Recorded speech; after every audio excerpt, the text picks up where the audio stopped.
Good evening, ladies and gentlemen. We're going to call this agenda session to order. Just a little bit of business real quick. We do see a camera in the back of the room. And as everyone knows, we've changed the venue to the library. And we'll consider about moving it once again back to the administration. But right now, we'll have it here in the library. And also, we'll be videotaping it so that we can have it posted on our website so that everyone has full disclosure of our meetings. That's been something that's been asked since we've changed the meeting process, where we're going to have one televised meeting. We vowed to make sure that we disclose by having it videotaped and posted. So we do have a member from our audiovisual staff here tonight videotaping it, so we can get it posted on our website. Welcome to this meeting of the Old Bridge Township Board of Education. Pursuant to its bylaws and applicable laws of the state of New Jersey, the Board operates its meetings consistent with the provisions of Robert Rules of Order. Board meetings are open to the public consistent with the provisions of the New Jersey Open Public Meetings Act. Board may retire into executive session consistent with the provisions of NJSA 10.4-12B. The members of the Board of Education are subject to all provisions of the School Ethics Act, NJSA 18A 12-21. Members of the public attending board meetings are subject to the provisions of the Board Bylaw 0167 and Board Policies 9150 and 9160, and by removed or barred from meetings consistent with law for conduct which is threatening, inappropriate, or disruptive to the operation of the board meeting. The board reserves all rights afforded to it regarding the operation of its meetings, consistent with its bylaws and policies and the provisions of New Jersey law. Mr. Mayor, roll call, please.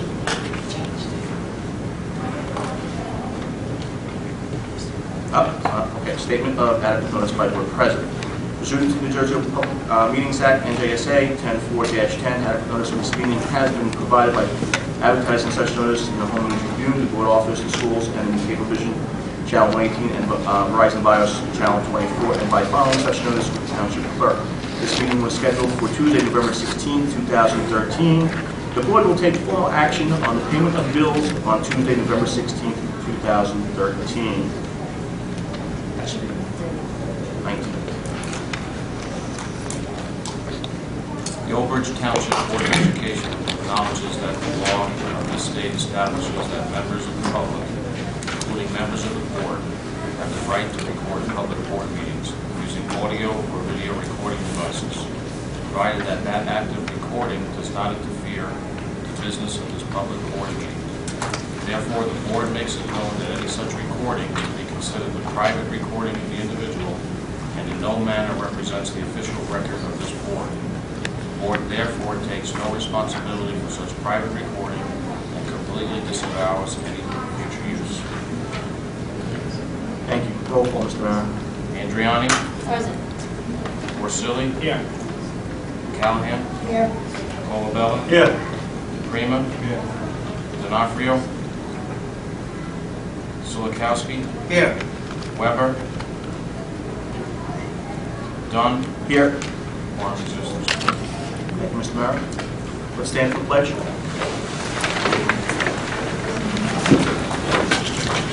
I pledge allegiance to the flag of the United States of America and to the republic for which it stands, one nation, under God, indivisible, with liberty and justice for all.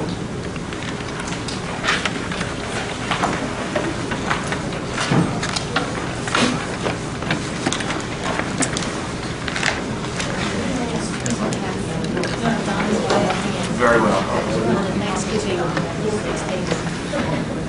We are going to go to the agenda. Obviously, we'll have a moment of silence and memorandum of a retired physical education teacher, Michael Sissa. And that would be a moment of silence conducted at the beginning of the business meeting. If I could just interject at this time. The name is slipping me. If anybody else knows about it, I know while we were on the week of the teacher's break for Atlantic City, I read in the Home News that a gentleman had passed away who was at one time a custodian in one of our buildings. I think it's about 20 years as a custodian, but retired from working in the private sector and came to one of our buildings as a custodian. I can go back and check if you hear anything or look into it. I'd like to have that on there as well, since the same last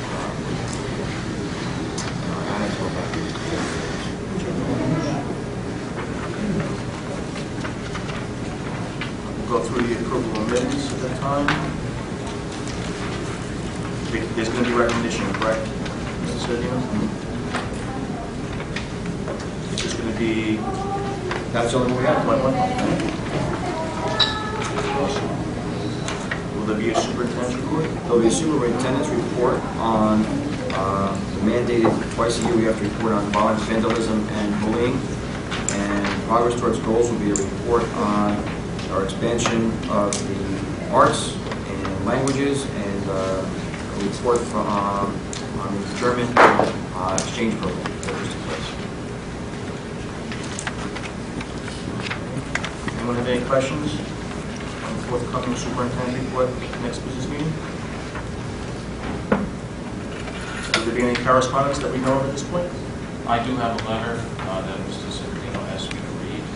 It's from Mr. Jackie Phillips, interim principal at Madison Park School. It's addressed to Mr. Sedino. Dear Mr. Sedino, I would like to thank you and the Old Bridge Township Board of Education for the opportunity to fill in as principal at Madison Park School during the start of the 2013-2014 school year.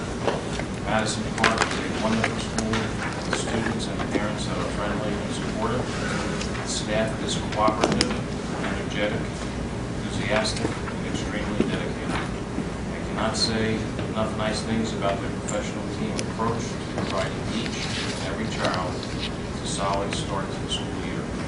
Best wishes for a successful 2013-2014 school year. Sincerely, Mr. Jackie Phillips. Thank you. We're going to read that also at the business meeting. Will there be any special committee reports? I know we had a curriculum and technologies. Not right now. Just curriculum? But I think, in speaking with Mr. Sedino, this is the time for me to bring something else up. The meeting was very long, and there were, part of that meeting is for the supervisors and the school personnel to bring forward some of what they're looking for to be included in the budget. The range was from things that were $1,000 to things that were very large sums of money. Absolutely no textbooks, but software support, iPads, teachers in a variety of departments, and some supervisors, specialists, and academic coaching. Prior to Dr. Brennan and Mr. Sedino becoming superintendent, the board members were more or less given, this is what was asked for, this is what we are including. The new process is that the school administration team wants the representatives of the community to have a say and the stakeholders in what gets included into the budget. There is no way that the 3 people that are on from the board and the rest of the curriculum committee can make that type of decision because the amount of money is astronomical. We need to have a committee of the whole where we can talk about it at length, because the 5-minute conversation between the board members who were there, it was Mr. Silikowski, Mr. Borselli, and Nancy Monken was there, who was a board member-elect. And we need to sit down with the administrative team as well during that committee, because as the professionals, the school administration should have a huge say in what might go forward. You know, as the representatives of the community, we also have a say. And I know that we do that in finance, but there were an awful lot of requests last night. So I really think that we should consider having the committee of the whole to discuss all of that. With that said, there are 2 items that came up that we need to have just a short discussion about tonight, even though we're not doing any voting, with perhaps a straw poll. And one of the concerns, Mrs. Keeler is here, with a program that the music department, the instrumental music department, the elementary school is asking for. They're not asking for any money. They just want board approval for them to provide that service. And the instrumental music teachers, on their own, are willing to do this. It's very difficult with the large numbers of children in that program to have one-on-one instruction. And there is a software program out there that you can use with your computer where the child can play their instrument with orchestra accompaniment and then have it get recorded. The student would know immediately what notes they played were correct or incorrect. The teacher would be able to see that as well. And the hope is, and the literature and performance piece of that seems to be that the proficiency of playing the instrument really increases with that program. It would be of no cost to the board, but for the music department to put out a flyer saying we suggest you do this, and I believe the cost was $35 for a one-time fee, and then you can keep it for 6 years. So, No, it's a $35 annual fee for the Oh, it's annual subscription. fee. Annual fee. And So- The microphone is a one-time, okay. one of my concern was this was a public school, and that what if some children couldn't afford it? The music teacher said that they have the program, and for those students, they could have class time in which to do that.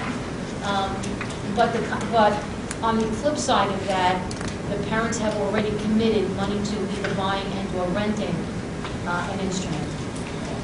So the music department, Mrs. Keeler, if I explained that correctly. You did actually, very well, thank Is you. looking for, a thumbs up, a heads up, not that we have to have something, but they want to have approval in which to then bring that information out to the parents. This, Can I just add something? yeah, I was just going to say. Let Mrs. Keeler, if I missed anything. I was just going to add, thank you, Ms. Tibbler, the fact that this is just a pilot program that one of our teachers wants to put forth.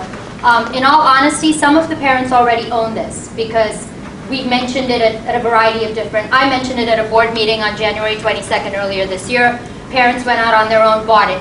It is basically a replacement, but yet a much better replacement of the current method book.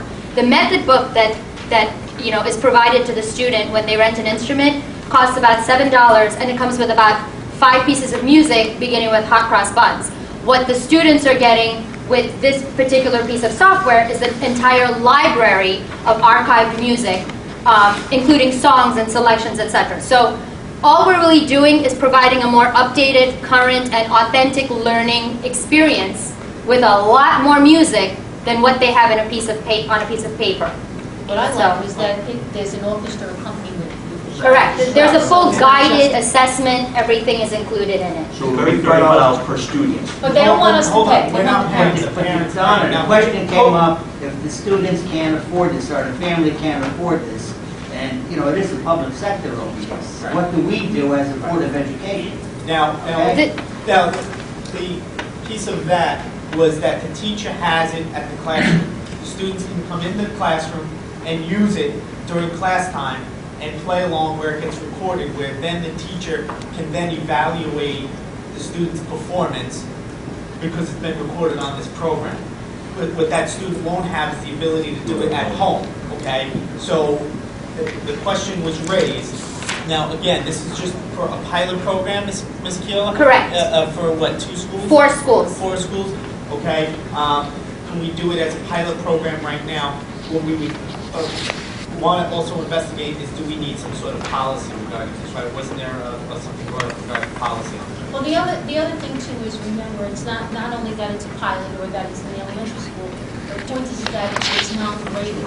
So it's not like the children, it's really for their own It's a tool, personal right. and their, performance objectives for themselves. There's no grade attached to it. It's not an English class, you're not getting a marking period A, B, C, or D. So if the child does not have it, it's not